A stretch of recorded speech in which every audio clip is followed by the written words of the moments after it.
Shalom, Horas, Bapak Ibu yang kekasih dalam Kristus Yesus Tuhan kita.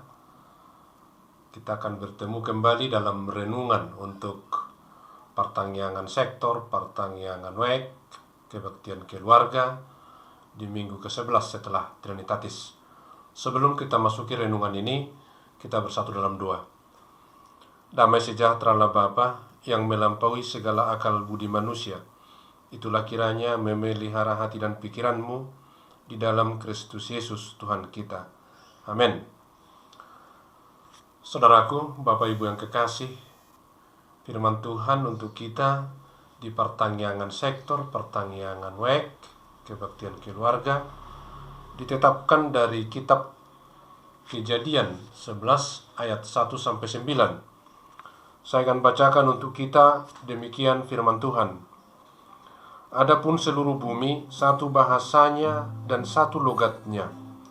Maka berangkatlah mereka ke sebelah timur dan menjumpai tanah datar di tanah Sinear.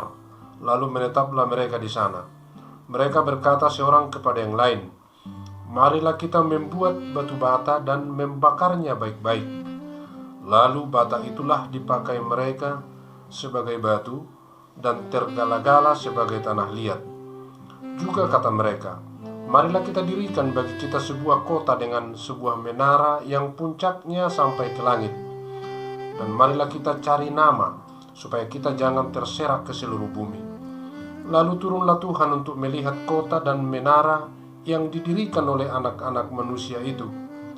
Dan ia berfirman, "Mereka ini satu bangsa dengan satu bahasa untuk semuanya. Ini barulah permulaan usaha mereka. Mulai dari sekarang, apapun juga yang mereka rencanakan, tidak ada yang tidak akan dapat terlaksana. Baiklah kita turun dan mengacau balaukan di sana bahasa mereka, sehingga mereka tidak mengerti lagi bahasa masing-masing." Demikianlah mereka diserahkan Tuhan dari situ ke seluruh bumi, dan mereka berhenti mendirikan kota itu. Itulah sebabnya sampai sekarang nama kota itu disebut Babel, karena disitulah dikacau balaukan Tuhan bahasa seluruh bumi, dan dari situlah mereka diserahkan Tuhan ke seluruh bumi.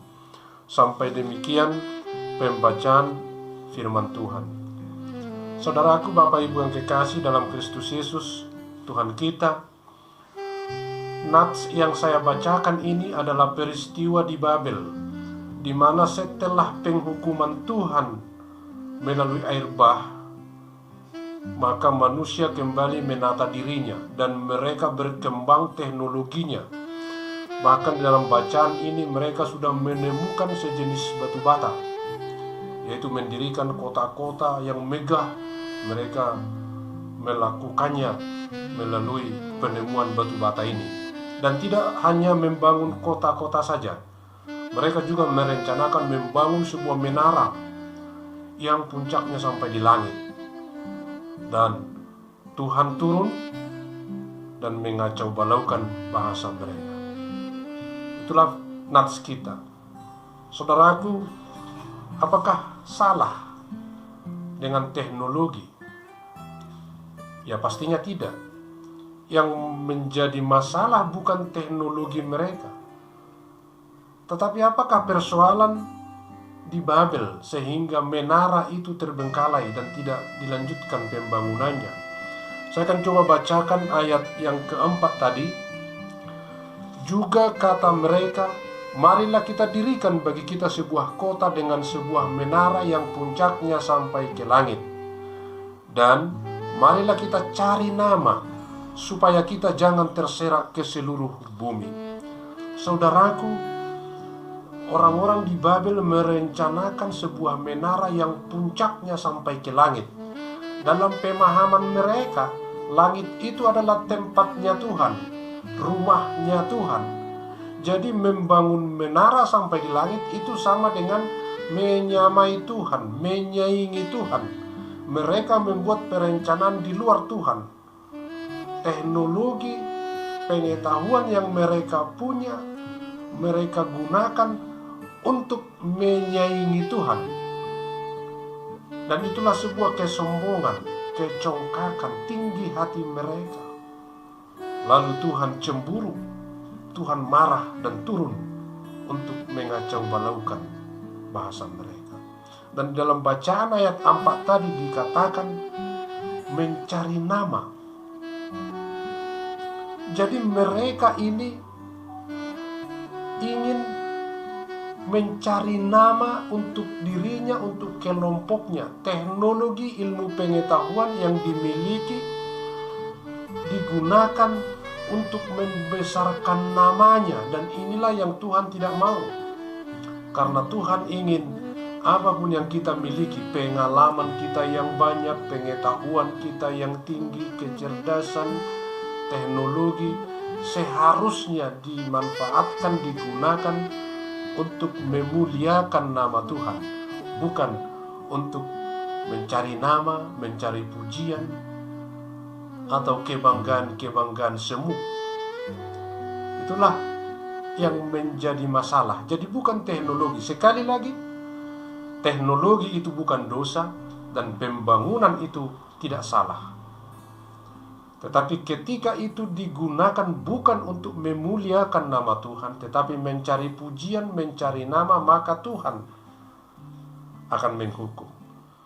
Dan kalau kita baca di Kejadian 1 ayat 28 dikatakan, Allah berfirman, beranak cuculah dan bertambah banyaklah, penuhilah bumi, taklukkanlah ikan-ikan di laut dan burung-burung di udara dan seluruh binatang yang merayap di bumi.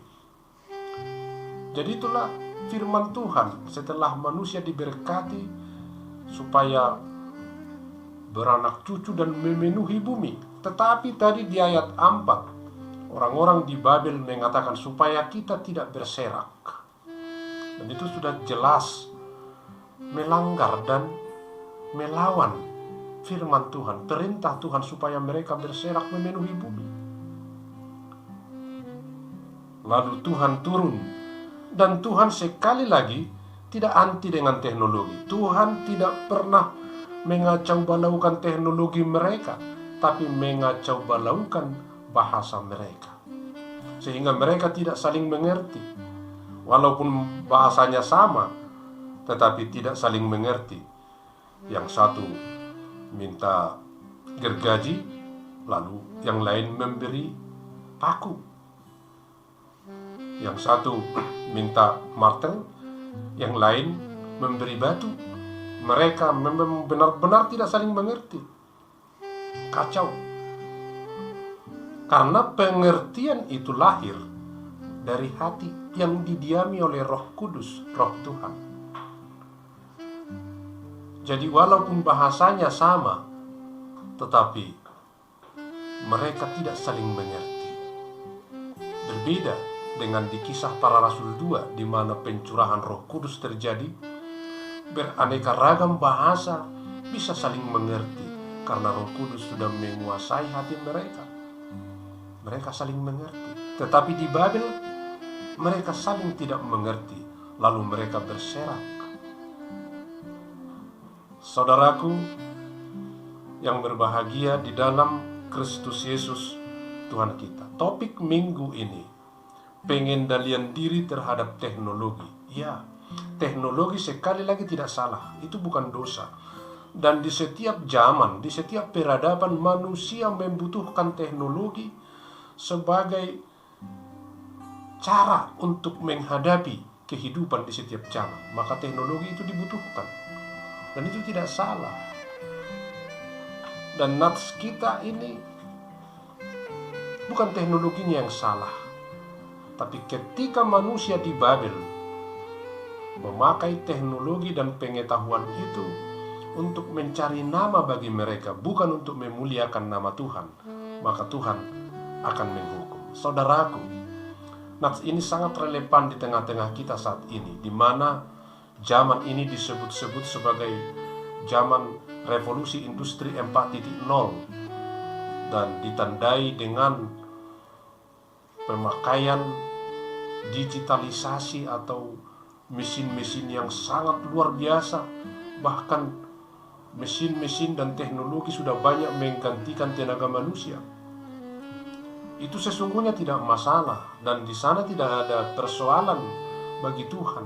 Tetapi kita perlu merenungkan, apakah teknologi yang kita miliki saat ini dipersembahkan untuk memuliakan nama Tuhan, atau memang mencari popularitas, mencari pujian bagi diri sendiri, bagi kelompok. Ini perlu kita renungkan. Saudaraku, pengetahuan teknologi, kemampuan apapun yang kita miliki, sejatinya harus kita gunakan untuk memuliakan nama Tuhan. Artinya, ketika manusia memiliki teknologi, dia harus semakin kagum.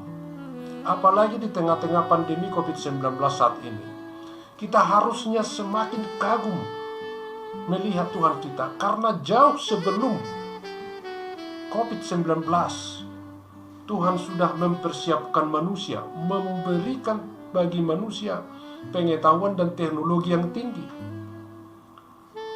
Sudah dipersiapkan, sehingga ketika ada pandemi COVID-19, manusia tidak boleh keluar dari rumahnya, gereja ditutup, perkantoran ditutup. Maka manusia sudah bisa tetap berkarya, bekerja dari rumahnya, beribadah di rumahnya, karena sudah ada teknologi, sudah ada aplikasi, sudah ada ibadah online, live streaming, dan sudah ada bisa pertemuan melalui Zoom atau apalah. Teknologi sudah dipersiapkan Tuhan, dan ini seharusnya semakin menguatkan rasa percaya, kekaguman, rasa hormat, dan kasih kita kepada Tuhan. Maka teknologi dan pengetahuan itu dipersembahkan untuk kemuliaan nama Tuhan, bukan untuk kepentingan diri sendiri. Inilah pesan firman Tuhan, apalagi di tengah-tengah kita saat ini, di zaman ini, di zaman teknologi canggih ini. Mari kita lihat itu sebagai sesuatu pemberian Tuhan. Dan manusia tidak pernah menciptakan apapun, hanya menemukan. Zat-zat itu sudah diciptakan Tuhan di bumi, zat besi, zat aluminium, apapun yang dibutuhkan sudah ada. Manusia hanya menemukan saja dan mengelola, menata, bukan menciptakan. Dan ini harus menambah kekaguman, iman, dan kemuliaan nama Tuhan. Teknologi, pengetahuan harus dikendalikan. Maka kita pakailah itu dalam komunikasi, baik itu melalui media sosial, sebagai kemuliaan nama Tuhan, untuk menguatkan, memberi motivasi, mendorong orang. Jadi bukan untuk men-share atau melanjutkan bahasa-bahasa yang tidak etis, atau ada hal-hal di medsos langsung disebarluaskan tetapi tidak bermanfaat, tidak memotivasi, tidak menguatkan. Kita pakailah teknologi, kita pakailah ilmu komunikasi untuk kemuliaan bagi Tuhan dan saling menguatkan bagi sesama, menjadi berkat bagi sesama.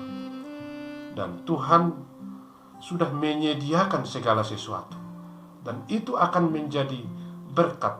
Ilmu pengetahuan dan teknologi akan menjadi berkat dan sukacita kalau kita kendalikan untuk memuliakan nama Tuhan dan menjadi sukacita bagi sesama. Akan menjadi berkat bagi kita. Pakailah pengetahuan teknologimu untuk memuliakan nama Tuhan, maka kita akan diberkati. Amin. Tuhan Yesus memberkati.